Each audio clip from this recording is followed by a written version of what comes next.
حضرت عبداللہ ابن مسعود رضی اللہ عنہ کی جو سمجھ اللہ نے دین میں انہیں دی تھی اور جو حضور اقدس صلی اللہ علیہ وسلم کی صحبت مبارکہ میں رہ کے انہوں نے سیکھا تھا، اس کا اندازہ ان فتاوی سے لگایا جا سکتا ہے جو مختلف مواقع پر ابن مسعود رضی اللہ عنہ دیتے رہے۔ قضاء کے باب میں یہ بات تفصیل سے گزر چکی اور انہوں نے اپنے قاضی ہونے کے دوران جو فتوے دیے تھے وہ امت میں گویا کہ مستقل قوانین مقرر ہو گئے، اور خاص طور پہ احناف کا مسلک وہی بن گیا، اور وجہ اس کی صاف ظاہر ہے کہ امام ابو حنیفہ رحمۃ اللہ علیہ کوفہ میں تھے اور ابن مسعود رضی اللہ عنہ کا زمانہ ان سے کچھ دور نہیں تھا۔ ابن مسعود رضی اللہ عنہ کا انتقال 33 ہجری میں ہوا ہے اور امام ابو حنیفہ رحمۃ اللہ علیہ کی پیدائش ہوئی ہے 80 ہجری میں۔ تو دیکھ لیجئے آپ 47 برس کا فرق پڑ گیا، تو 47 برس میں وہ لوگ ابھی حیات تھے جنہوں نے ابن مسعود رضی اللہ عنہ کے شاگردوں کو دیکھا تھا۔ اسی لیے یہ حنفی فقہ کی بہت بڑی عظمت کی بات ہے کہ اس میں کئی پشتے تابعین کی ہیں۔ امام ابو حنیفہ رحمۃ اللہ علیہ خود تابعی تھے، ان کے استاد حماد تابعی تھے، حماد کے استاد ابراہیم نخعی تابعی تھے، ان کے اساتذہ یعنی علقمہ اور اسود رحمہم اللہ یہ سب کے سب تابعین میں سے تھے، اور ان کے اور حضور اکرم صلی اللہ علیہ وسلم کے درمیان بس ایک ہی واسطہ تھا اور وہ صحابہ رضی اللہ عنہ تھے۔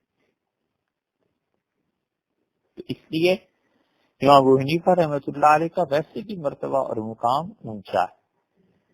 امام مالک اور امام شافعی رحمۃ اللہ علیہ دونوں تبع تابعین میں سے ہیں، انہوں نے صحابہ رضی اللہ عنہ کو نہیں دیکھا، اور امام احمد بن حنبل رحمۃ اللہ جو تبع تابعین میں سے بھی نہیں ہے، وہ تو بہت آگے کو آئے ہیں۔ تو ابن مسعود رضی اللہ عنہ ہر طرف سے علم میں گھرے ہوئے تھے، ہر چیز پر ان کی نگاہ رہتی تھی کہ قرآن میں کیا آیا ہے، حدیث میں کیا آیا ہے، عرب اس لغت کو کیسے بولتے تھے، اور حتیٰ کہ ابن مسعود رضی اللہ عنہ نے اپنے شاگرد زر ابن حبیش رحمۃ اللہ علیہ، بہقی کی روایت میں آتا ہے کہ زر یا زر بہت اچھی عربی بولتے تھے، تو ابن مسعود رضی اللہ عنہ خود عرب ہونے کے باوجود ان سے عربی کی بعض چیزیں پوچھتے تھے۔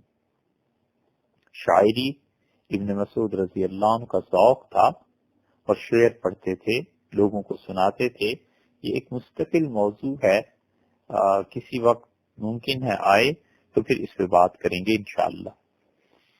اسی طرح ان سے فتوے جو پوچھے گئے تو کسی نے یہ فتویٰ پوچھا کہ اگر کوئی ایسی چیز ہے جو کسی سے کھو گئی اور راستے میں پڑی ہوئی ملی تو اس کا کیا کیا جائے؟ تو ابن مسعود رضی اللہ عنہ نے اس کا جواب بھی دیا، اور عملاً بھی ابن مسعود رضی اللہ عنہ کو ایک مرتبہ یہ معاملہ پیش آ گیا تھا، انہوں نے اپنے اسی فتوے پر عمل بھی فرمایا، اور فتویٰ وہ یہ دیتے تھے کہ 1 سال کے دوران اگر اس کا مالک مل جائے تو تم اس کے حوالے کر دو وہ چیز جو راستے سے تم نے اٹھائی ہے، اور اس کے ساتھ تشہیر بھی ہو۔ اور ہمارے زمانے میں تشہیر آسان ہے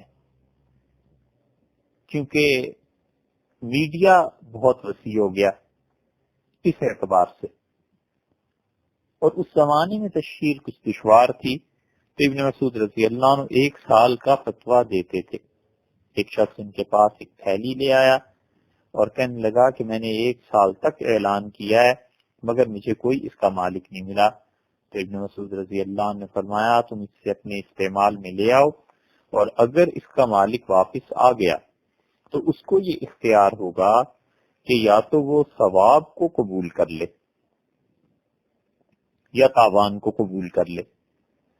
یعنی تم جو پیسے استعمال کر لو گے، اب یہ جو کچھ اس تھیلی میں ہے، تو اس پر جو ثواب اسے اللہ کی جانب سے ملے گا، جب وہ تمہارے پاس آئے گا تو تم اسے بتا دو کہ وہ تمہیں ثواب اللہ تعالیٰ قیامت میں دیں گے.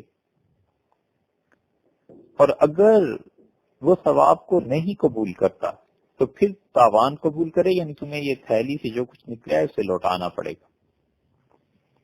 اس لیے احناف کہتے ہیں کہ اصل موقف تو یہ ہے کہ جو چیز جہاں پڑی ہوئی راستے میں ملے اسے اٹھائی، بس سیدھی سی بات ہے، کہیں پڑی رہے، جس کی ہوگی آ کے لے جائے گا، کیونکہ وگرنہ اس آدمی پر بوجھ بنے گا کہ یہ ڈھونڈتا رہے مالک کو یا اعلان کرتا رہے، تو کیوں اپنے کاموں میں ایک کام کا اضافہ کرتا ہے.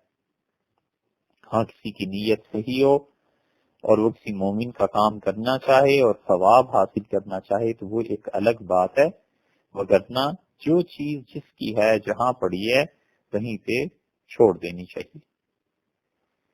اور ثواب کا بھی معاملہ ایسا ہے کہ بہت سے لوگ، ان کو آپ کسی چیز پر اگر توقع دلائیں کہ اس سے تمہیں ثواب ملے گا تو اللہ کی طرف رجوع اور انابت کا موقع ملتا ہے، اور وہ کہتا ہے کہ یہ ثواب تو ہے ہی، غم ہے، دکھ ہے، تکالیف ہیں، ناگہانی اموات ہیں، زلزلے ہیں، کتنی ہی چیزیں جو آدمی کے اپنے اختیار میں نہیں ہیں. اور جب وہ سوچتا ہے کہ اللہ کا اس سے قرب ملے گا اور تعالی شانو اس صبر پہ ثواب دیں گے اور اللہ اپنے مزید قریب کر لیں گے، تو یہ اس کے لیے ڈھارس بن جاتی. قرض دے دیا ہے، واپس نہیں مل رہا، تو مسئلہ یہ ہے کہ ایک آدمی نے کسی کو فرض کیجئے قرض دے دیا، اس نے کہا 10 تاریخ کو لوٹا دوں گا. اب وہ 10 کی بجائے 12 کو 15 کو لوٹاتا ہے یا لوٹاتا ہی نہیں ہے، مہینہ 2 مہینہ، سال 2 سال، تو جتنے عرصے تک اس آدمی کو اس مقررہ تاریخ کے بعد اس نے پیسے واپس نہیں کیے، اتنے دن اسے ہر دن اتنے ہی پیسے کے صدقے کا ثواب ملتا رہے گا. 10 تاریخ کو 100 روپے دینے تھے، نہیں دیے، 11 ہو گئی تو 11 کو 100 روپیہ صدقہ کرنے کا ثواب اللہ نے سے دیا، پھر 12 کو دیا، پھر 13 کو دیا، یہاں تک کہ یا تو معاف کر دے، اور وہ اور اچھی بات ہے. اللہ تعالی نے بتایا ہے کہ تنگ دست لوگوں کو تم مہلت دو، اور اگر تم چھوڑ دو، معاف کر دو، تو یہ بہت اچھا ہے. اس لیے کہ ہر آدمی کو قیامت میں اللہ سے بھی معافی مانگنی ہے، اور معافی چاہیے ہوگی. آج جو کچھ ابنائے آدم کے ساتھ، اپنے بھائیوں کے ساتھ کرے گا، قیامت میں اللہ تعالیٰ کے ہاں اس کا اجر پائے گا. برا کرے گا برا پائے گا، اچھا کرے گا اچھا پائے گا، اور اچھا کرے گا تو اس سے بھی بڑھ کے اللہ کا فضل پائے گا. عبداللہ ابن مسعود رضی اللہ عنہ نے ایک باندی خریدی تھی اور اس کی قیمت 600 یا 700 درہم مقرر ہو گئی، اور وہ آدمی پیسے وصول کرنے سے پہلے کہیں چلا گیا.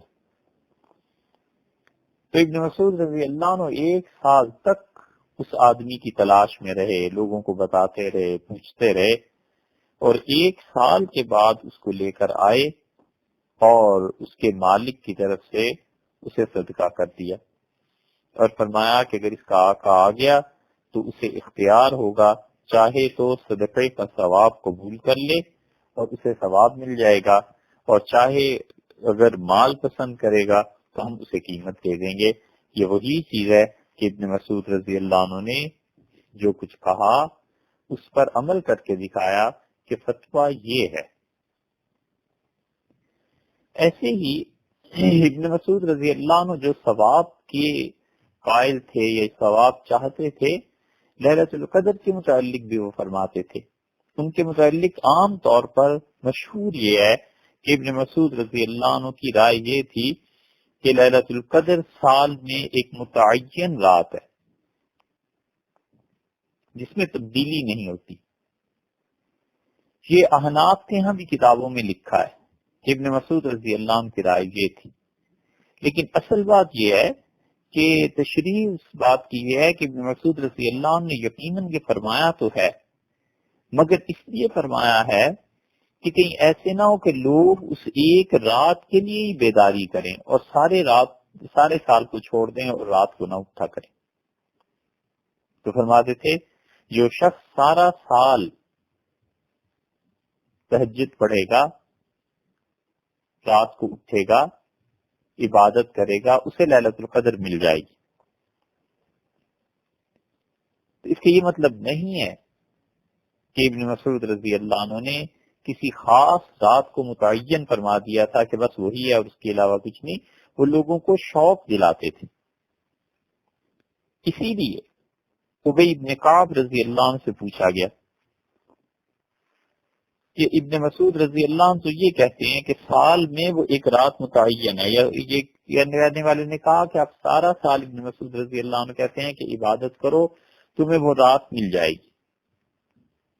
ابی بن کعب رضی اللہ عنہ نے کہا کہ خدا کی قسم ابن مسعود رضی اللہ عنہ کو بہت علم ہے اور انہیں معلوم ہے کہ یہ لیلۃ القدر رمضان میں آتی ہے، مگر انہوں نے جو تمہیں کہا ہے کہ سارا سال قیام کرتے رہو تو یہ تمہیں اس بات پر آمادہ کرنے کے لیے کہ اللہ کی زیادہ سے زیادہ عبادت کرو.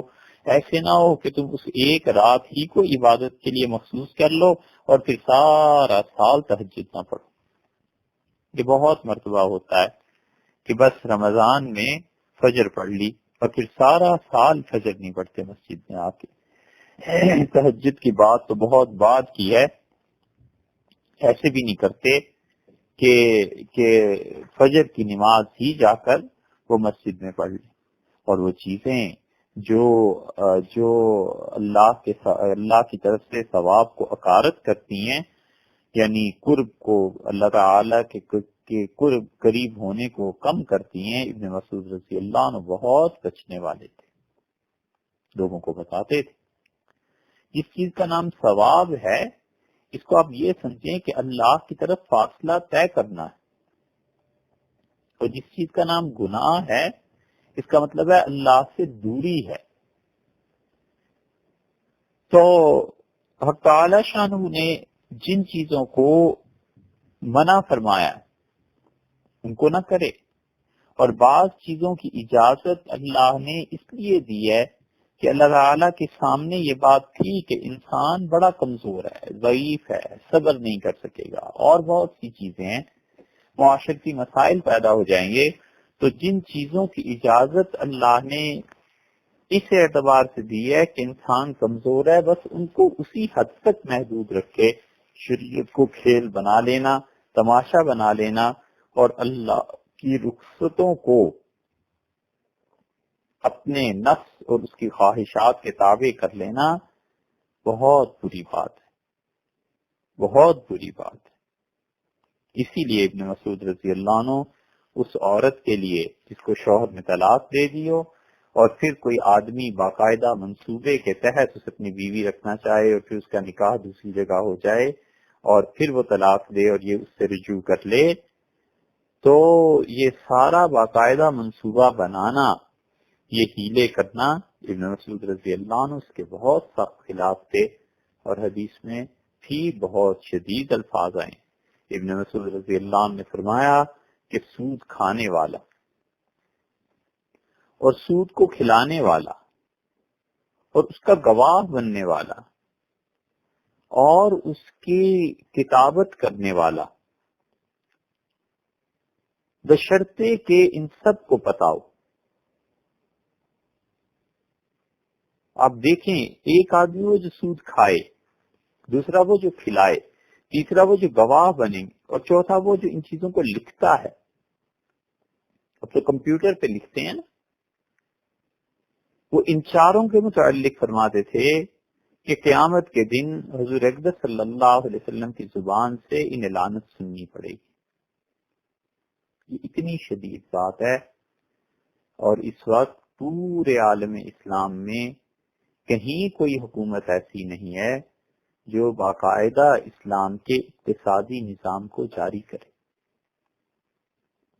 بینکنگ میں بری طرح مسلمان جکڑے گئے ہیں اور ہر جگہ سود کا معاملہ ہے، تو خدا کی رحمت کہاں سے آئے؟ اس امت کی نشأت ثانیہ کہاں سے ہو؟ یہ کیسے مسلمان رہ گئے ہیں کہ عملی طور پر ان میں نماز نہیں رہی، قرآن کریم کی تلاوت نہیں رہی، اور حلال اور حرام کی تمیز اٹھتی چلی جا رہی ہے۔ اب بھی کچھ لوگ ہیں جو بینک سے اجتناب کرتے ہیں، سود کے معاملے میں بیچارے پریشان رہتے ہیں۔ چلو یہ بھی ایک حد ہے کہ وہ پریشان تو ہوتا ہے، بہتر جاب کی تلاش تو کرتا ہے، اور کفر سے بچنے کے لیے اس چیز کو، اس علت کو بیچارہ برداشت کر لیتا ہے، مگر وہ لوگ جن کے کان پہ جوں تک نہیں رینگتی اور جن کا بال بھی کا نہیں ہوتا اور بالکل مطمئن ہے سود سے، سوچنا چاہیے کیا بنے گا۔ کیوں مسلمانوں میں آخر ایسے لوگ نہیں ہیں جو کوشش کریں کہ پرائیویٹ بینکس قائم کریں، اپنا نظام قائم کریں، مل بیٹھیں، سوچیں؟ نہ کر سکے، زیادہ سے زیادہ یہی ہوگا نا، تو بھی اللہ کے ہاں یہ چیز تو لکھی جائے گی کہ میرے کچھ بندوں نے اس بات کی فکر کی تھی، اس بات کو سوچا تھا۔ ابن مسعود رضی اللہ عنہ نے کہا ان پر حضور اکبر صلی اللہ علیہ وسلم کی طرف سے قیامت میں لعنت کی جائے گی، اور پھر انہوں نے فرمایا کہ اپنے بالوں میں دوسرے بال لگوانے والی عورت۔ یہ مسئلہ پہلے گزر چکا۔ اور صدقہ جب کہ واجب ہو جائے، جیسے زکوٰۃ ہے، جیسے نظر ہے، یہ چیزیں اس میں ٹال مٹول کرنا، اور طلاق دینے کے بعد 3 طلاقیں، بیوی فارغ ہو گئی، اس کو دوبارہ اپنی بیوی بنانے کے لیے پہلے سے طے کر کے، ساری منصوبہ بندی کر کے، جسے حلالہ کہتے ہیں، یہ کرنا۔ اور وہ شخص جس نے ہجرت کی اور ہجرت کے بعد پھر اپنی ہجرت کو لوٹا دیا، یعنی گاؤں میں واپس چلا گیا، زندگی دوسری اختیار کر لی اور ہجرت کو ترک کر دیا، ان سب پہ قیامت کے دن حضور اکبر صلی اللہ علیہ وسلم کی زبان مبارک سے لعنت ہوگی، جسے یہ سنیں گے۔ بچے آدمی ان چیزوں سے، اس لیے کہ انسان اپنی خواہشات اور چیزیں ان سے مجبور ہو جاتا ہے، اور کوئی آدمی اکیلا تنہا زندگی گزارنا اس کے لیے بہت مشکل ہوتا ہے۔ تو طلاق کو اللہ نے اس لیے نہیں قرار دیا کہ لوگ اسے کھیل تماشا بنا لیں، اللہ نے اس لیے رکھا تھا کہ انسانوں میں معاشرتی زندگی میں بعض اوقات تباہی نہیں ملتی اور بہت سی مجبوریاں پیش آ جاتی ہیں، تو وہ اس کا بقدر ضرورت ہی استعمال کرے، بہت سوچ سمجھ کے، اور اللہ سے بار بار استخارہ کرنے کے بعد پھر بھی اگر ضرورت پیش آ جائے تو صرف 1 طلاق دے دے، اس سے زیادہ بات نہ کرے۔ کبھی بھی 1 سے زیادہ طلاق نہیں دینی چاہیے، یہ سنت کے بھی خلاف ہے، حضور صلی اللہ علیہ وسلم کے بتائے ہوئے طریقے کے بھی خلاف ہے، اور گناہ بھی ہے، بچوں کا کھیل نہیں ہے۔ نبی کریم صلی اللہ علیہ وسلم نے ام المومنین حضرت حفصہ رضی اللہ عنہا کو 1 طلاق دی تھی، اور جبریل امین آئے اور نبی کریم صلی اللہ علیہ وسلم سے کہا کہ اللہ تعالیٰ نے فرمایا آپ رجوع کریں۔ حضرت عمر رضی اللہ عنہ کا حال یہ تھا کہ ایک موقع پہ انہوں نے کہہ دیا تھا اپنی صاحبزادی سے، بیٹی سے، کہ حفصہ اگر رسول اللہ صلی اللہ علیہ وسلم نے تمہیں طلاق دے دی اور تم ان کے گھر میں نہ بچ سکی، تو پھر میرے پاس سوائے اس کے کہ تمہاری گردن اڑا دی جائے اور کوئی چیز نہیں ہے۔ تو جبریل امین آئے اور انہوں نے کہا انہا قوامت، آپ کی بیوی یہ جو ہے بہت اللہ کے سامنے کھڑے ہونے والی ہے، بہت عبادت گزار ہے، بہت روزے رکھتی ہے، اللہ نے فرمایا اس سے رجوع کریں۔ تو رسول اللہ صلی اللہ علیہ وسلم نے اس 1 طلاق سے رجوع فرمایا۔ اور عورتوں کا بھی حال ہے کہ وہ بھی ٹھیک رہیں، اسی لیے ابن مسعود رضی اللہ عنہ کہتے تھے کہ عورتوں کو گھروں میں رکھو، اور یہ پردے کی چیزیں، اور دیکھو جب کوئی عورت اپنے گھر سے نکلتی ہے تو شیطان مردوں کے کان میں یہ بات ڈال دیتا ہے کہ وہ اس کا پیچھا کریں، اس کو دیکھیں، اور شیطان بھی اس کا پیچھا کرتا ہے۔ اور ابن مسعود رضی اللہ عنہ نے کہا کہ وہ عورت کو بھی یہ کہہ دیتا ہے کہ تم جہاں سے گزرو گی تم سے لوگ متاثر ہوئے بغیر نہیں رہ سکیں گے۔ تو مطلب یہ ہے کہ ولیعذ باللہ تم لوگوں کو اپنے اسلام میں پھنسانے کی کوشش کرو۔ اسی لیے وہ مرد و زن کا جو اختلاط ہے نا ہر جگہ عام ہوتا چلا جا رہا ہے، اس سے بچاتے تھے اور فرماتے تھے کہ شیطان میرا پڑوسی بن جائے، بشرطے کہ وہ مجھے کچھ نقصان نہ پہنچائے تو یہ زیادہ اچھا ہے بجائے اس کے کہ کوئی اکیلی تنہا عورت میرے ساتھ آ کے میرے پڑوس میں رہنے لگے۔ ہماری سوسائٹی میں کچھ عرصے کے بعد یہ ہونے لگے گا کہ لڑکیاں الگ الگ فلیٹس لے کے رہا کریں گی اور وہ بالکل آزاد ہوں گی۔ ابھی تو بالکل ابتدا ہو رہی ہے نا، اور دیکھیے 20 سال بعد 30 سال بعد اگر یہ معاشرہ قائم رہا تو لڑکیاں گھروں سے نکلیں گی اور الگ فلیٹس لے کے رہا کریں گی، اور پھر جو کچھ ہوگا وقت دکھائے گا کہ کیا کچھ ہوتا ہے۔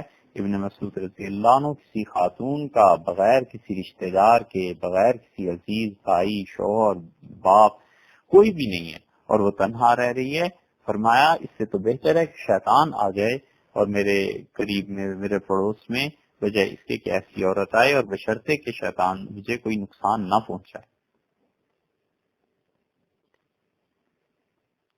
اور معاشرے میں نتیجہ اس کا کیا نکلتا ہے اس آزادانہ اختلاط کا، کہ انسان مادر پدر آزاد ہو جاتا ہے، بچوں کی پرورش نہیں ٹھیک ہو سکتی۔ سب سے بڑی نقصان دہ چیز ہے ماؤں کے معاش میں اور ماؤں کا گھروں سے نکل جانا۔ ہم اس سے بدتر آفت نہیں سمجھتے کہ وہ اپنی اولاد کی صحیح تربیت نہیں کر سکتی۔ ولیعذ باللہ اللہ تعالیٰ اپنی پناہ میں رکھے، بدکاری اتنا برا فعل نہیں ہے جتنا یہ برا فعل ہے کہ ماں اپنی اولاد کی تربیت سے غافل ہو جائے۔ وہ تو ایک مرتبہ کا فعل ہے نا، وہ جانتی ہے کہ یہ گناہ ہے، اللہ سے توبہ کر لے گی، معافی مانگ لے گی، لیکن جس اولاد کی تربیت سے وہ غافل ہو جائے گی اس کی یہ اولاد اگلی نسل ہے، یہ معاشرے میں جا کر کیا فساد مچائے گی۔ اس لیے اچھے لوگ جہاں بھی ہوتے ہیں اصل کریڈٹ ان کے والدین کو جاتا ہے کہ انہوں نے اس کی کیسی تربیت کی۔ حضرت معاذ بن جبل رضی اللہ عنہ جب یمن گئے تو انہوں نے صبح کی نماز پڑھائی، اور معاذ بن جبل رضی اللہ عنہ کو دیکھ کر کسی نے کہا، اور عرب نے بہت خوبصورت فکرہ کہا، اس نے کہا کہ خدا کی سلامتی اس ماں پہ جس نے معاذ جیسے بیٹے کو جنم دیا۔ یہ معاذ رضی اللہ عنہ کو کیوں اس نے کہا؟ اس لیے کہ معاذ رضی اللہ عنہ کی تربیت حضور اکرم صلی اللہ علیہ وسلم نے کی تھی، لیکن ماں نے بھی تو کچھ سکھایا ہوگا نا۔ ابن مسعود رضی اللہ عنہ ہی کے متعلق، حضرت علی رضی اللہ عنہ کے متعلق، حضرت عمر رضی اللہ عنہ، دو مواقع ایسے ان کی زندگی میں آئے، بار بار ان کے فیصلے پہ جھومتے تھے اور بار بار یہ فرماتے تھے کہ مائیں عاجز ہیں کہ اب علی جیسا بچہ پیدا کرے، اور مائیں عاجز ہیں اس سے کہ اب ابن مسعود جیسا بچہ ان کے ہاں جنم لے۔ یہ سب کریڈٹ سے آتا ہے ان خواتین کو جنہوں نے اپنی اولادوں کی تربیت اچھی کی ہوئی ہوتی ہے، اور نتیجہ یہ نکلتا ہے کہ ایسے لوگ معاشرے میں جڑ کر رہتے ہیں، انتشار کا سبب نہیں بنتے، فتنے کا سبب نہیں بنتے۔ بہت سے فتنے سوئے ہوئے ہوتے ہیں، نہیں چھیڑنا چاہیے، نہیں جگانا چاہیے۔ مسجد میں کوئی ایسی بات کرنا، محلے میں کوئی ایسی بات کرنا، لوگوں میں لڑائی پیدا ہو جائے، فساد پیدا ہو جائے۔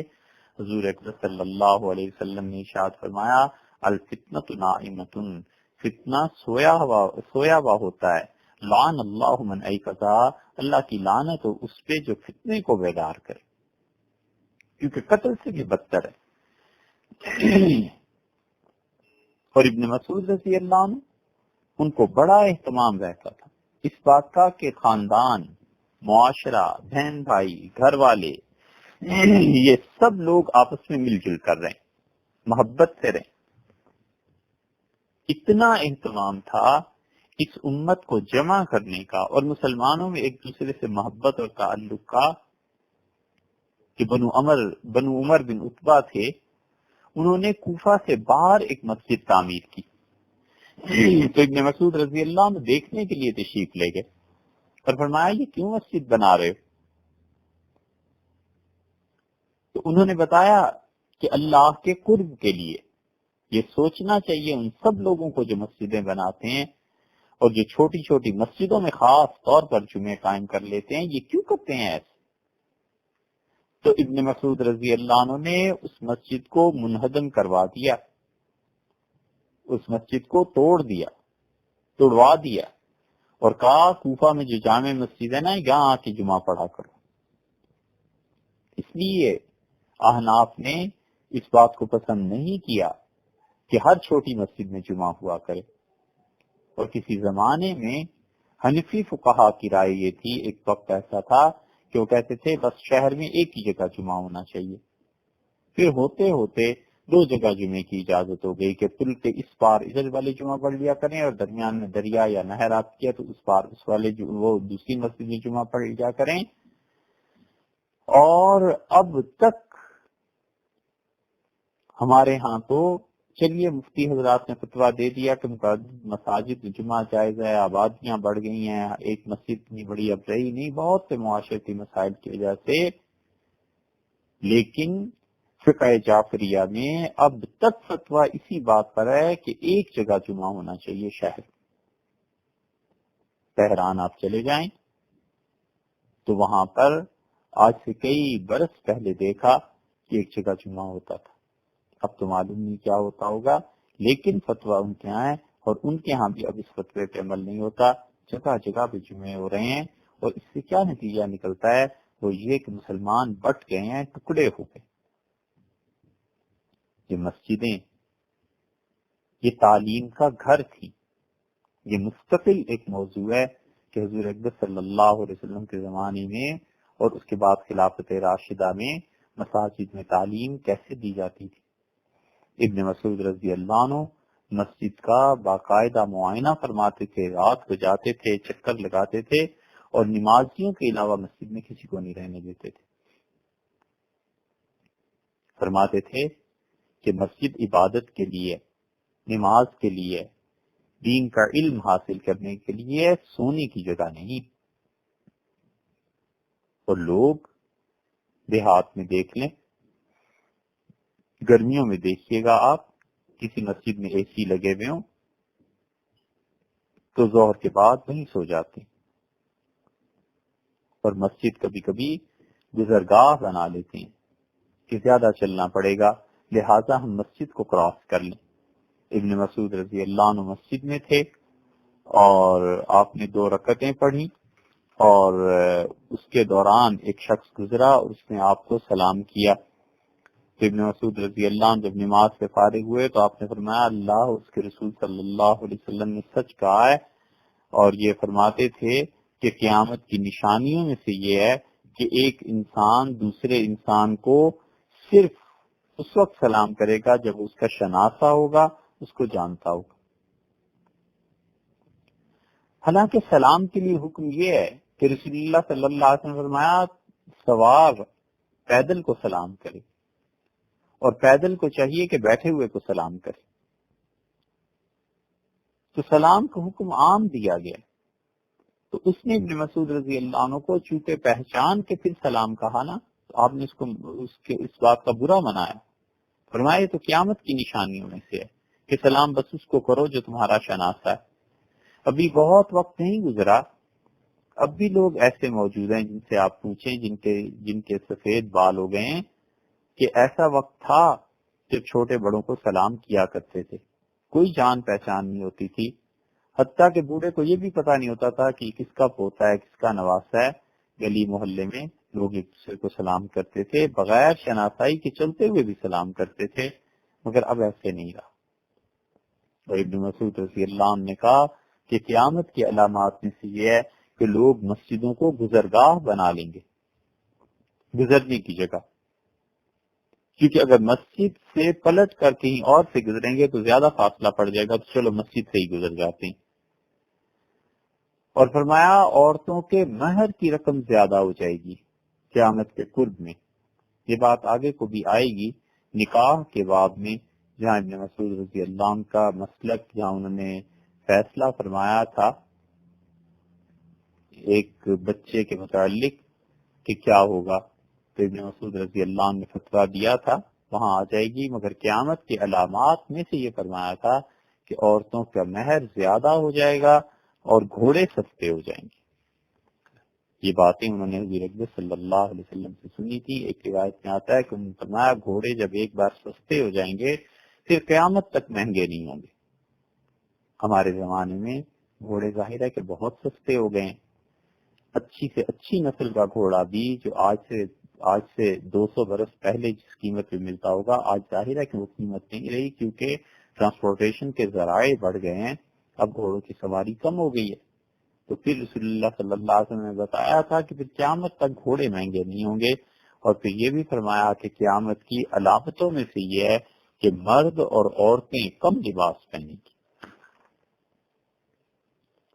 اور یہ چیز اب ظاہر ہے کہ بہت زیادہ عام ہوتی جا رہی ہے۔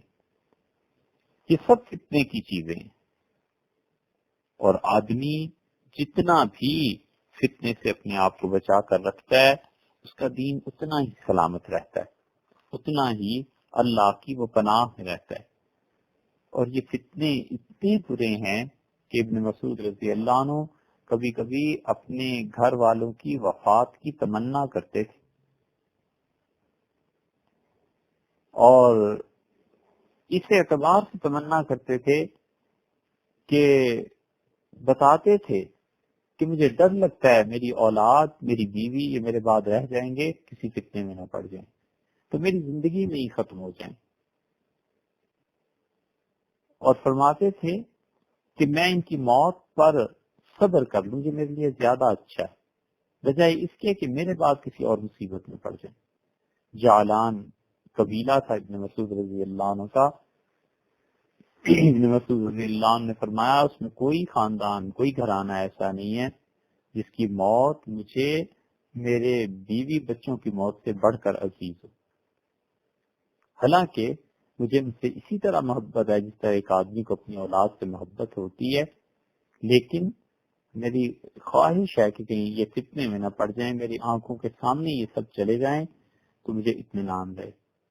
اور فرماتے تھے میں اپنے پیچھے اونٹ اور سیراب ہوتی ہوئی زمین چھوڑ جاؤں تو یہ مجھے زیادہ اچھا لگتا ہے۔ سیراب زمین کا مطلب یہ ہے کہ کاشتکاری ہوتی رہے گی، لوگوں کو غلہ ملتا رہے گا، اللہ کے یہاں اجر کی باعث یہ چیزیں بن جائیں گی۔ نبی کریم صلی اللہ علیہ وسلم نے جن چیزوں کو صدقہ جاریہ قرار دیا ہے ان میں سے ایک چیز یہ بھی ہے کہ کوئی آدمی ایسی زمین چھوڑ کے چلا جائے جس زمین پہ زراعت ہوتی ہو، لوگوں کو اس سے نفع ملتا ہو۔ اسی طرح عمارتوں کے متعلق بھی آیا ہے کہ رسول اللہ صلی اللہ علیہ وسلم نے فرمایا جو شخص کوئی عمارت بنا دے گا، کوئی مکان، کوئی گھر، کوئی بلڈنگ، اور اس سے کوئی جانور بھی فائدہ اٹھاتا رہے گا تو جب تک اس عمارت سے نفع ہوتا رہے گا یہ بنانے والے کو ثواب ملتا رہے گا۔ مسلمانوں کی عمارتیں آپ پرانے زمانے کی دیکھیں کتنی مضبوط بنی ہوئی ہیں، قلعے آپ دیکھیں 600 برس 700 برس ہو گئے اور اب تک وہ عمارتیں محفوظ ہیں، وہ مساجد محفوظ ہیں۔ تو بڑے عقل مند لوگ تھے، وہ اس لیے پختہ اور صحیح تعمیر کرواتے تھے اس نیت سے کہ ہم نے تو دنیا میں ظاہر ہے نہیں رہنا، ہماری نسلوں میں آئندہ کوئی بھی، حتیٰ کہ کوئی جانور بھی اس چیز سے فائدہ اٹھائے گا، کوئی کتا بھی رات کو آفس ہو جائے گا تو اللہ تعالیٰ کے ہاں اس کا اجر ملے گا، ثواب ملے گا۔ اس لیے جو لوگ تعمیر میں بہتر میٹیریل استعمال کرتے ہیں، اچھی تعمیر کرتے ہیں، اگر وہ ساتھ یہ نیت بھی رکھیں کہ اللہ یہ اس لیے ہے کہ میرے بعد بھی تیری مخلوق اس سے فائدہ اٹھاتی رہے، پھر اس مکان کو بیچ دیتا ہے، اس دکان کو کرائے پر دے دیتا ہے، وہ پلازا چھوڑ کے چلا جاتا ہے، تو جب تک بھی وہ چیزیں دنیا میں قائم ہیں اللہ کے ہاں اس کے لیے اجر ہوگا. ابن مسعود رضی اللہ عنہ کہتے تھے کہ میں اپنے پیچھے اونٹ چھوڑ کے چلا جاؤں، سیراب ہوتی ہوئی زمین چھوڑ کے چلا جاؤں، یہ زیادہ پسندیدہ ہے بجائے اولاد کے کہ ڈر لگتا ہے کہ میرے بعد یہ بیچارے کسی فتنے میں نہ پڑ جائیں. اور ان کے سامنے کسی شخص پہ جب وفات کی کیفیت آتی تھی تو فرماتے تھے اسے تلقین کرو. تلقین کا مطلب یہ ہے کہ لا الہ الا اللہ ہو. حنفی فقہا میں تلقین یہ ہے کہ وفات سے پہلے اسے کلمہ طیبہ کی رغبت دلائی جائے اور اسے اس بات کے لیے کہا جائے کہ وہ کلمہ پڑھے، لیکن یہ اس وقت ہے جب تک کہ وہ ہوش و حواس میں. جب اس کے ہوش و حواس گم ہونے لگیں تو پھر اسے نہ کہا جائے. وجہ اس کی یہ ہے کہ اگر وہ انکار کر دے تو اب اس کے تو ہوش و حواس ہی نہیں ہے، اس کا انکار مؤثر نہیں ہے، یعنی وہ کافر نہیں ہو جاتا. کسی نے کہا کلمہ پڑھو تو اسے تو فرشتے نظر آ رہے ہیں، اس نے کہا نہیں پڑھتا، تو ولیعذ باللہ وہ کوئی کافر تو نہیں ہو جائے گا، لیکن لوگ اس سے بدگمان ہو جائیں گے. جو قریب بیٹھے ہوئے نا لوگ یہ باتیں بنائیں گے. اس لیے حکم یہ ہے کہ اسے کلمے کا نہ کہا جائے بلکہ اس کے سامنے کلمہ اس حالت میں پڑھا جائے تاکہ وہ سن کے خود بھی کلمہ پڑھے. اور اگر ہوش و حواس ہیں تو مناسب انداز سے کلمے کی تلقین کر دی جائے. جیسے آدمی کہتا ہے کہ آپ کو گھبراہٹ ہو رہی ہے، تکلیف محسوس ہو رہی ہے، آپ اللہ کو یاد کیجئے، اللہ کا نام لیجئے، تکلیف میں کمی ہو جائے گی، کلمہ پڑھ لیجئے. ایسی باتیں جب آدمی کہتا ہے تو اس کی آخری چیز اس کی زبان سے جو صادر ہوتی ہے وہ کلمہ ہے. اور یہ کلمے سے بھی افضل قرار دیتے ہیں حنفی فقہا. عالمگیری میں لکھا ہے کہ وہ یہ پڑھے کہ استغفر اللہ الذی لا الہ الا هو الحی القیوم واتوب الیہ، کیونکہ اس میں لا الہ الا یہ بھی آ گیا کہ اللہ کے علاوہ کوئی الہ نہیں اور یہی کلمہ ہے، اور ساتھ اس کے استغفار بھی آ گیا، تو یہ بھی پڑھانا چاہیے. ابن مسعود رضی اللہ عنہ نے فرمایا کہ تم اپنے مرنے والوں کو لا الہ الا اللہ کی تلقین کرو، اس لیے کہ جو سب سے آخری جملہ یہی کہے گا تو اللہ اس پر جہنم کو حرام کر دے گا. تو ایمان کی حالت میں دنیا سے چلا گیا نا. اللہ تعالیٰ کا سب سے بڑا انعام جو کسی انسان پر ہوتا ہے وہ یہ ہے کہ وہ ایمان لے کے اس دنیا سے چلا جائے. اس سے بڑا انعام خدا کا غالباً کوئی نہیں کہ کوئی شخص ایمان محفوظ لے کے دنیا سے چلا جائے. بہت بڑی دولت. ساتوں جہانوں کی بادشاہت کسی کو مل جائے اور پوری دنیا کا وہ بادشاہ بن جائے، ہیچ ہے، کچھ نہیں ہے اس شخص کے مقابلے میں جس کی ایمان پہ موت آ جائے. بس وہ کامیاب چلا گیا. جب کبھی سنتے ہیں کہ فلاں شخص کا ایمان پہ کلمے کی حالت میں، نیکی کی حالت میں، صدقہ کرتے ہوئے، تلاوت کرتے ہوئے، اللہ کو یاد کرتے ہوئے انتقال ہو گیا، تو ایسی غم تو ہوتا ہی ہے، مگر خوشی ایسی ہوتی ہے کہ کبھی جی چاہتا ہے مٹھائی بھیجیں کہ جانا تو سب نے، شکر کرو کہ وہ صحیح چیز پہ اللہ کے ہاں پہنچ گیا اور اللہ کے ہاں چلا گیا، وہاں ملاقات ہو جائے گی. وہ صبح چلا گیا ہے، ہم شام کو چلے جائیں گے. اس کی ٹرین آج دوپہر کی تھی، ہماری ٹرین آج رات کی ہے. بس اتنا ہی فرق پڑنا ہے، وہاں جا کر پتہ چلے گا سب چیزوں کا. مگر یہ کہ کلمہ طیبہ اس انسان کا آخری کلام بن جائے، یہ بھی تلقین ہے. اور احناف دوسری تلقین کے وہ قائل ہیں کہ میت کے پائنتی پہ اور میت کے سرہانے پہ کھڑے ہو کے سورہ بقرہ کی آیات تلاوت کی جائیں. وہ مستحب ہے کیونکہ حضرت عمر بن العاص رضی اللہ عنہ نے، عبداللہ بن عمر بن العاص رضی اللہ عنہ نے یہ وصیت کی تھی، اور وہ صحابی ہے رضی اللہ عنہ، انہوں نے کہا تھا کہ سورہ بقرہ کا پہلا رکوع اور آخری رکوع میرے سر کی طرف اور پاؤں کی طرف کھڑے ہو کے پڑھنا جیسے کہ مسلمان کرتے ہیں. اور یہ ان کے فتوے کی وجہ سے حنفی فقہا نے اپنایا ہے.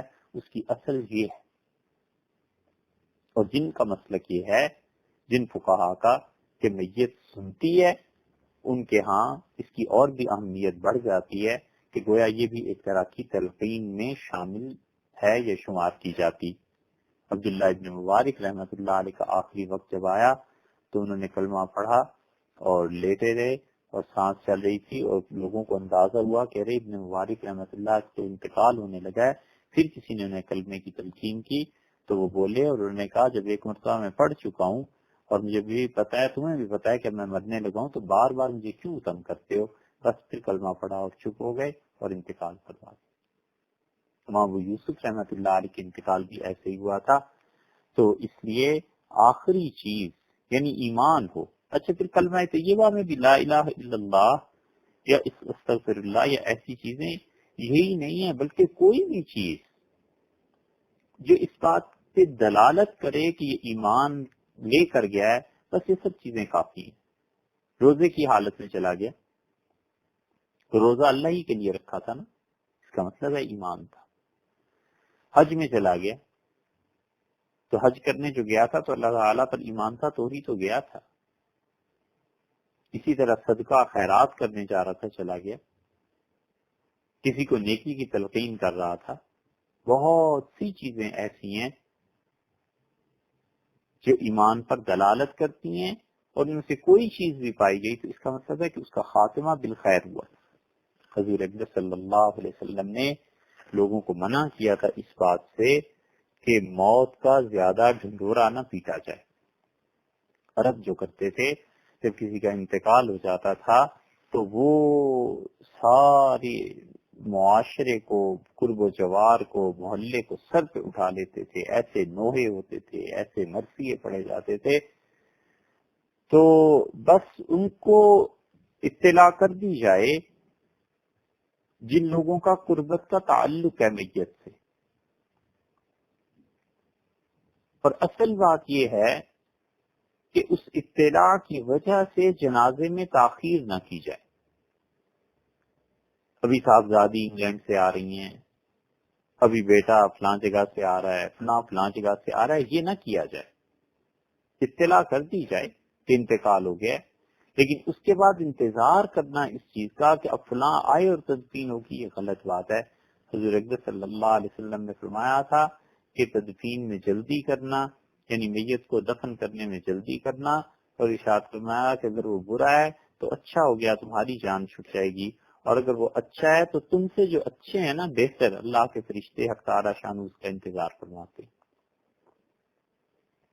اس لیے ابن مسعود رضی اللہ عنہ موت کی زیادہ خبر پھیلانے اور جاہلیت کے طریقوں کو اپنانے کو بہت برا سمجھتے تھے, اور کسی سے فرمایا کہ یہ موت کی جو خبریں تم دیتے پھرتے ہو نا اس طرح سے رسم بنا کے یہ جاہلیت کی بات ہے. حتیٰ کہ خود اپنی وصیت کی اور فرمایا کہ میری وفات کی اطلاع کسی کو نہ دینا, ایسے نہ ہو لوگ آگے کو گاتے پھر.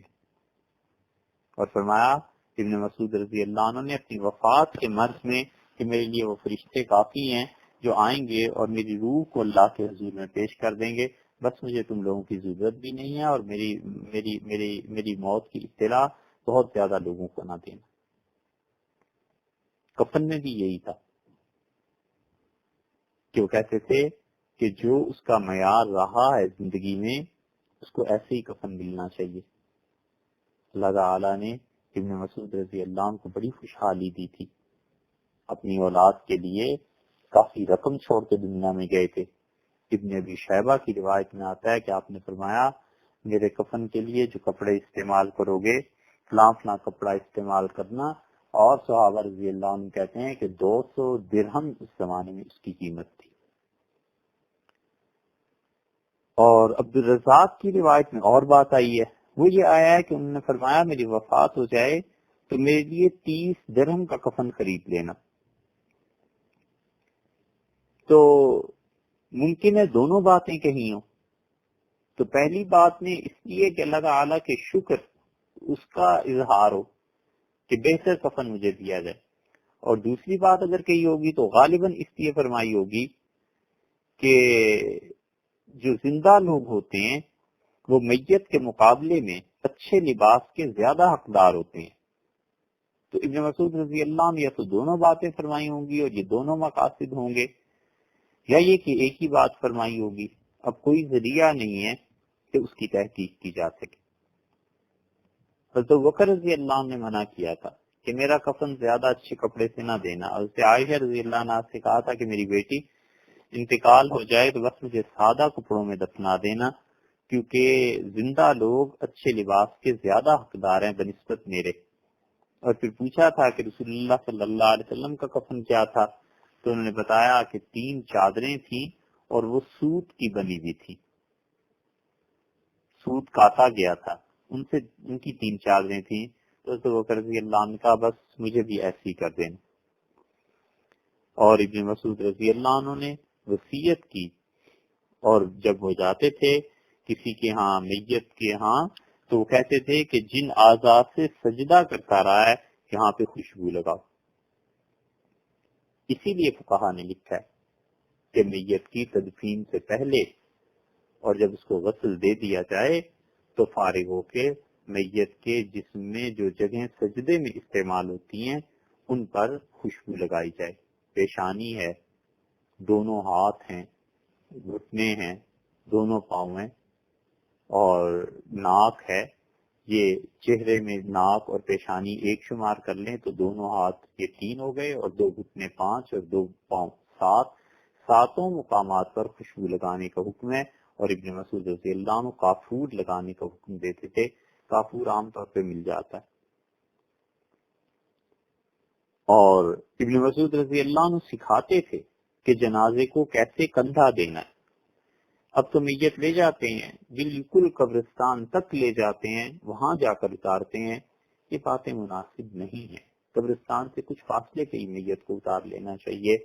ظاہر ہے کہ اب تو میلوں دور ہیں قبرستان، اور بڑی آفت یہ آ گئی ہے کہ لوگوں نے زمین وقف کرنا چھوڑ دی ہے۔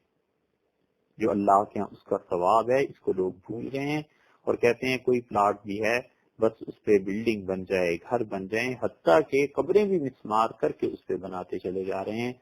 اور یہ خدا کی بے خوفی کی علامت ہے۔ خود بھی مرنا ہے بھائی۔ اور ہم سے پہلے دور میں لوگ بڑے بڑے قطع اراضی کے دیا کرتے تھے، کئی کنال دے دیتے تھے کہ یہ قبرستان کے لیے، اور بہت نیکی کی بات کرتے تھے۔ تو اب چونکہ صورتحال ایسی ہو گئی ہے کہ میلوں قبرستان دور ہیں اور جنازہ اٹھانا دشوار ہے، تو چاہیے کہ جب میت کو لے کے جائیں سواری پہ تو کچھ مناسب فاصلے پر جنازے کو اتار دینا چاہیے سواری سے، تاکہ لوگ اس سنت پر عمل کریں اور لوگ اس طریقے کو سیکھیں۔ اگر لوگ یہ نہیں کریں گے تو آئندہ آنے والی نسلیں اس سے زیادہ بے علم ہو جائیں گی۔ ابن مسعود رضی اللہ عنہ بتاتے تھے کہ جب تم میت کو کندھا دو تو سب سے پہلے اس کے دائیں کندھے کو اور اپنے دائیں کندھے کو جمع کرو۔ یہ احناف کے ہاں اصول ہے، اور حنفی فقہا نے اسی بات پر فتویٰ بھی دیا ہے کہ آپ کا دایاں کندھا اور میت کا دایاں کندھا یہ ہو جائے۔ چارپائی کے 4 کونے آپ دیکھ لیں نا، تو میت جب لٹاتے ہیں تو میت کا دایاں ہاتھ اور آپ کا بھی دایاں ہاتھ، آپ کا دایاں کندھا یہ برابر ہو جائیں، تو دائیں کندھے پر میت کو رکھ کے 10 قدم چلنا چاہیے، اور میت کو ہاتھ پہ نہیں رکھنا چاہیے۔ لوگ بجائے کندھے پر رکھنے کے، آپ غور کیجئے تو وہ ہاتھ کونی سے بل دے کے موڑ کے ہاتھ پہ اٹھا لیتے ہیں، اور یہ چیز درست نہیں ہے۔ میت کا اور جنازہ جو ہے اسے کندھے ہی پر رکھنا چاہیے۔ 10 قدم چلے، یہ ابن مسعود رضی اللہ عنہ ہی کی روایت ہے۔ انہوں نے فرمایا جب تم میں سے کوئی کسی جنازے کو کندھا دے تو چاہیے کہ تابوت کے یا میت کے 4 کناروں کو کندھا دے، اور یہ سنت ہے۔ ابن مسعود رضی اللہ عنہ اس کی تصریح کی اور فرمایا اس کے بعد جب 4 کونوں پر وہ کندھا دے چکے تو اس کے بعد اس کی اپنی خوشی ہے کہ وہ مزید نیکی کرنا چاہے تو اس کی مرضی، اور چھوڑ دے تو بھی ٹھیک ہے۔ تو پہلے میت کے اور اپنے دائیں کندھے کو جمع کرے، پھر اسی سمت میں پیچھے چلا جائے، 10 قدم چلے میت کو اٹھا کے، پھر میت کا دایاں پاؤں اور اس کا دایاں کندھا یہ برابر ہو گئے، یہاں بھی 10 قدم چلے 20، پھر اس کے بعد میت کا الٹا ہاتھ اور اس کا الٹا ہاتھ، الٹا کندھا، بایاں لیفٹ سائڈ پہ چلا جائے، پھر 10 قدم چلے 30، اور پھر اسی طرح چوتھا آخری کنارہ جو رہ گیا تھا میت کا بایاں پاؤں اور اس کا بایاں کندھا، یہاں بھی 10 قدم چلے. یہ 40 قدم چلنا یہ سنت سے ثابت ہے. ابن مسعود رضی اللہ عنہ نے یہی کہا کہ یہ سنت ہے، اور یہ آیا ہے روایات میں کہ جو شخص اس طرح چلتا ہے تو اس کے ایک ایک قدم کے عوض اس کا ایک کبیرہ گناہ معاف ہو جاتا ہے. گویا 40 کبیرہ گناہ اس انسان کے دھل گئے اگر اللہ نے اس کی اس عبادت کو قبول کر لی. اسی لیے میت اٹھانے پر اجرت نہیں ہے، اگر اجرت لے گا تو اسے ثواب نہیں ملے گا. تو یہ جو کندھا دینا ہے میت کو اور جنازہ اٹھانا ہے، اس کی ترتیب یہ سمجھنی چاہیے. ٹھیک ہے، اصول کی بات جو حنفی فقہا نے شامی نے تصریح کی ہے اور جو مفتی حضرات بتاتے ہیں وہ یہی ہے کہ پہلے اپنا دایاں کندھا اور میت کا دایاں کندھا جمع کیا جائے گا، 10 قدم چلے جائیں گے، پھر بالکل ٹھیک اس کے پیچھے چلے جائیں جہاں میت کا دایاں پاؤں ہے. وہ میت کا پاؤں وہ حصہ اور جنازے کا تابوت کا، اور آپ کا دایاں کندھا. اب یہاں 10 قدم چلیے، 20 ہو گئے. اب بائیں سائڈ پہ آ جائیے، لیفٹ سائڈ پہ. اب آپ کا بایاں کندھا اور میت کا بایاں کندھا برابر ہو گئے، 10 قدم چلنا ہے، 30 ہو گئے. اور پھر اسی سائڈ میں بالکل پیچھے آ جائیں جہاں پر میت کے پاؤں ہیں تو یہ 40 قدم چلنا ہے. ابن مسعود رضی اللہ عنہ اسی کا حکم دیتے تھے اور اسی پر احناف نے لکھا ہے، فتویٰ بھی اسی بات پر دیا. اور ابن مسعود رضی اللہ عنہ کہتے تھے کہ جب تم نے جنازے کی نماز پڑھ لی تو تمہاری ذمہ داری پوری ہو گئی. بس اب واپس جانے کے لیے اس میت کے جو ورثاء ہیں ان سے پوچھنا کوئی ضروری نہیں ہے. اور مسئلہ بھی یہی ہے کہ جنازہ پڑھ لیا جن لوگوں نے، اب کوئی تعزیت نہیں ہے. یہ ہمارے ہاں غلط رسم چل پڑی ہے کہ جنازہ پڑھ لیا ہے اب پھر اس کے گھر جاؤ، پھر جا کر بیٹھو، پھر تعزیت کرو، پھر دعا مانگو. غلط بات ہے. بس جنازہ آپ نے پڑھ لیا، یہ آخری چیز تھی جو آپ نے اس کے لیے کر لی. اب اصالے ثواب کرنا ہے کرتے رہیے، عمر بھر کرتے رہیے، وہ کوئی نہیں روکتا.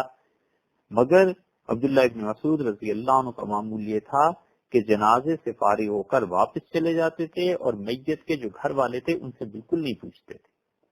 حنفی فقہا نے اسی لیے لکھا کہ وہ کہتے ہیں کہ جو بھی لوگ جنازے کے ساتھ گئے ہیں اگر وہ اس کے ورثاء میں سے نہیں ہیں تو بس جب جنازہ پڑھ لیا تو اس کے بعد تم واپس چلے جاؤ. بہت نیکی ہے، تدفین تک رہ جائیے، بہت اچھا ہے، مناسب بات ہے. تدفین کے بعد قبر پہ جب مٹی برابر کر دی جاتی ہے تو ہاتھ اٹھا کر دعا مانگنا یہ بھی سنت میں سے. ابن مسعود رضی اللہ عنہ ایک مرتبہ ایک جنازے میں شرکت کے لیے تشریف لے گئے اور انہوں نے دیکھا لوگ جنازہ پڑھ چکے ہیں تو ابن مسعود رضی اللہ عنہ نے زور سے آواز دی اور انہوں نے کہا تم نے ہمیں جنازے سے تو محروم کر دیا ہے مگر اس آخری دعا سے محروم نہ کرنا. اس کا مطلب ہے حضور اکرم صلی اللہ علیہ وسلم کو انہوں نے دیکھا تھا، اسی لیے تو انہوں نے اس دعا کا ارشاد فرمایا. اور فتح الباری میں حافظ ابن حجر رحمۃ اللہ علیہ نے یہ تصریح کی ہے کہ رسول اللہ صلی اللہ علیہ وسلم قبر پہ کھڑے ہوتے تھے اور یہ جو آخری دعا ہے ہاتھ اٹھا کے دعا مانگتے تھے. بس اس کے بعد اپنے اپنے گھروں کو چلے جائیں، کسی سے کچھ پوچھنے کی ضرورت نہیں ہے. اور میت کے جو ورثاء ہیں البتہ وہ ٹھہریں قبر پہ. عمر بن العاص رضی اللہ عنہ نے کہا تھا اپنے بیٹوں سے کہ جب تم مجھے دفن کر دو تو پھر اس کے بعد میری قبر پہ اتنی دیر ٹھہرنا جتنی دیر میں ایک اونٹ کو ذبح کر کے اس کا گوشت تقسیم کیا جاتا ہے. عرب بہت جلدی کر لیتے تھے. فقہا نے اندازہ لکھا ہے، انہوں نے کہا جتنا عصر اور مغرب کے درمیان وقت ہوتا ہے یعنی 1.5 گھنٹہ 1.25 گھنٹہ ایسے. اور انہوں نے فرمایا کہ تم میرے لیے دعا کرتے رہنا میرے بیٹو، دیکھو اللہ کے فرشتوں کے سامنے میں پھر کیا جواب دیتا ہوں. اسی لیے اب تک بھی یہی حکم ہے کہ بہتر یہ ہے کہ میت کے ورثاء قبر پر بیٹھیں، پڑھتے رہیں، اللہ سے دعا کرتے رہیں. عبداللہ بن عمر بن العاص رضی اللہ عنہ نے کہا کہ میرے بچوں میری قبر پہ بیٹھ جانا اور میرے لیے دعا کرنا کہ اللہ تعالی مجھے جو قبر میں سوالات ہوں گے ان کے جوابات میں ثابت قدم رکھے. یہ چیزیں اپنے بچوں کو سکھانی چاہیے. ہم میں سے ہر ایک نے مرنا ہے تاکہ ہمارے بعد یہ طریقہ قائم رہے اور ہمارے بعد والی نسلیں بھی اس طریقے پر عمل کرتی رہے. یہاں تک قبر پہ ہاتھ اٹھا کر دعا مانگنا ہے. ایک تو ہے عام قبرستان میں کوئی جائے اور قبر پر ہاتھ اٹھا کر دعا مانگے. رسول اللہ صلی اللہ علیہ وسلم سے یہ بات ثابت ہے کہ آپ جنت البقیع میں تشریف لے گئے اور 3 مرتبہ ہاتھ اٹھا کر دعا مانگی. اگر کوئی کرتا ہے تو صحیح کرتا ہے، جو منع کرتا ہے وہ بھی ٹھیک کرتا ہے. اس لیے کہ ہمارے زمانے میں لوگوں کے عقیدے میں بگاڑ آ گیا ہے. لوگ سمجھتے ہیں قبروں والے کچھ دے دیں گے، اس لیے جنہوں نے منع کیا ہے انہوں نے لوگوں کے عقیدے کے تحفظ کی وجہ سے منع کیا ہے. حتیٰ کہ صاحب فتح القدیر نے لکھا ہے، حنفی فقہا میں سے سب نے لکھا ہے کہ نبی کریم صلی اللہ علیہ وسلم کی قبر مبارک پر بھی جب جائے تو روضہ مبارک کی طرف منہ کر کے دعا نہ مانگے. ایسے نہ ہو کہ شبہ یہ ہو کہ اللہ سے مانگنے کی بجائے اس کے رسول علیہ الصلوۃ والتسلیم سے مانگ رہا ہے، بلکہ رسول اللہ صلی اللہ علیہ وسلم کی قبر مبارک کی طرف اس کی پشت ہو جائے گی، قبلے کی طرف منہ کر کے دعا مانگے. تو دونوں کا اپنا اپنا موقع ہے.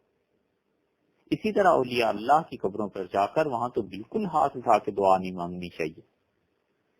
اگرچہ وہ رحمت کی جگہیں ہیں، خدا کی رحمت وہاں پر نازل ہوتی ہے، لیکن وہاں ہاتھ اٹھا کے دعا مانگے گا تو خواہ شبہ ہوتا ہے کہ صاحب قبر سے مانگ رہا ہے. تو موقع اور محل کے مطابق دیکھنا چاہیے کہ کیا کرنا ہے. نبی کریم صلی اللہ علیہ وسلم کی قبر مبارک ہے، اولیاء اللہ کی قبور ہیں جہاں پر شرک کا اندیشہ ہے یا کوئی دیکھنے والا بدگمانی میں یا غلط فہمی میں مبتلا ہو سکتا ہے، وہاں پہ ہاتھ نہ اٹھائے. اور اگر یہ چیزیں نہیں ہیں تو پھر اپنے والدین کی قبر ہے، بھائیوں کی، بہنوں کی، اعزا کی، نانا دادا وغیرہ وغیرہ، ان کی قبروں پہ ہاتھ اٹھا کر دعا مانگنا، اس میں بھی کوئی حرج نہیں، کیونکہ وہاں کسی کو یہ شبہ نہیں گزرتا.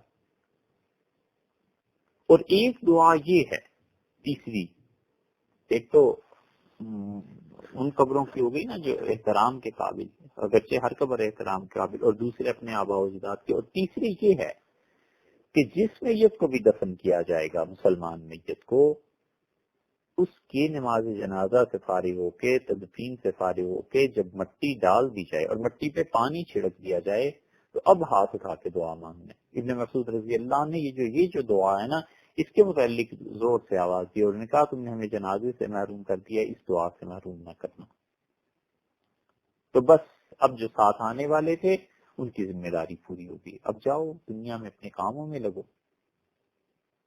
ورثاء کا معاملہ الگ ہے کہ وہ بیٹھیں، اور نہ ہی ورثاء سے کچھ پوچھنے کی ضرورت ہے، اور جس نے جنازہ پڑھ لیا، جنازہ پڑھ لینے کے بعد پھر کوئی تعزیت نہیں. ابن مسعود رضی اللہ عنہ کو بڑا اس کا اہتمام تھا کہ ان کی قبر اللہ کے اچھے بندوں کے ساتھ ہو، اسی لیے مدینہ منورہ حاضر ہو گئے تھے. کوفہ سے تشریف آوری ہوئی تھی اور مدینہ منورہ ہی میں انتقال ہوا، اور نبی کریم صلی اللہ علیہ وسلم عثمان بن مظعون رضی اللہ عنہ کی قبر میں اترے تھے، اور حضور اکبر صلی اللہ علیہ وسلم عثمان بن مظعون وہ رسول اللہ صلی اللہ علیہ وسلم کے رضائی بھائی بھی تھے، دودھ شریک بھائی بھی تھے. تو نبی کریم صلی اللہ علیہ وسلم کی قبر میں اترے بھی تھے اور ان کی قبر میں لیٹے بھی تھے. اور میت جب نیچے اتار رہے تھے تو ابو بکر اور عمر رضی اللہ عنہما نے میت کو نیچے اتارا اور ذرا سا جھٹکا لگ گیا. تو رسول اللہ صلی اللہ علیہ وسلم نے فرمایا تم دونوں اپنے بھائی کا ادب نہیں کرتے، ادبا الی اخیکما، اپنے بھائی کا احترام کرو. تو عثمان بن مظعون رضی اللہ عنہ کے لیے رسول اللہ صلی اللہ علیہ وسلم نے دعا بھی فرمائی تھی. اور ابن مسعود رضی اللہ عنہ کہتے تھے کہ میں نے نبی کریم صلی اللہ علیہ وسلم کو روتے بھی دیکھا، اور جب ہم جنازے سے تدفین سے فارغ ہو کے چلے تو آپ نے ایک پتھر کی طرف اشارہ کیا اور آپ نے فرمایا یہ میرے بھائی کی قبر پہ رکھ دو تاکہ مجھے یاد رہے۔ یہ دلیل ہے حنفی فقہا کی کہ وہ کہتے ہیں کہ میت کے سرہانے کوئی ٹکڑا پتھر کا یا لوح یا تختی جو ہوتی ہے لگا دینا کہ پتہ چلے یہ کس کی قبر ہے، یہ جائز ہے، لیکن اس پہ قرآنی آیات نہ لکھی جائیں۔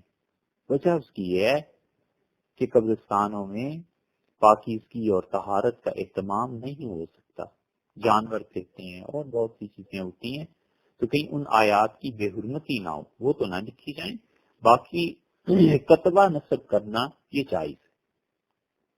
تو ابن مسعود رضی اللہ نے یہ سب کچھ دیکھا تھا کہ رسول اللہ صلی اللہ علیہ وسلم کا اتنا احترام بھی کیا، قبر میں بھی لیٹے اور آنسو بھی جاری ہو گئے اور فرمایا کہ یہ میرے بھائی کی قبر پہ یہ پتھر رکھ دو تاکہ مجھے یاد رہے۔ تو ابن مسعود رضی اللہ عنہ بقیع تشریف لے گئے اور عثمان بن مظعون رضی اللہ عنہ کی قبر کی طرف اشارہ کر کے فرمایا کہ عثمان کی قبر کھود کے مجھے اسی میں دفن کر دینا۔ یا یہ کہ عثمان بن مظعون رضی اللہ عنہ سے محبت اتنی ہو گئی تھی، اور خود ابن مسعود رضی اللہ عنہ کی تدفین رات کو ہوئی ہے۔ رات کو بھی دفن کرنا جائز ہے، اگرچہ اب نہیں ہوتا کیونکہ جرائم بڑھ گئے ہیں اور بہت سی اور دشواریاں پیش آتی ہیں، تو اس لیے دفن نہیں کرتے۔ لیکن ابن مسعود رضی اللہ عنہ کی خود اپنی تدفین جو ہوئی تھی وہ رات ہی کو ہوئی تھی، اور حضرت عثمان بن مظعون رضی اللہ عنہ کی قبر کے ساتھ ہی ان کی قبر مبارک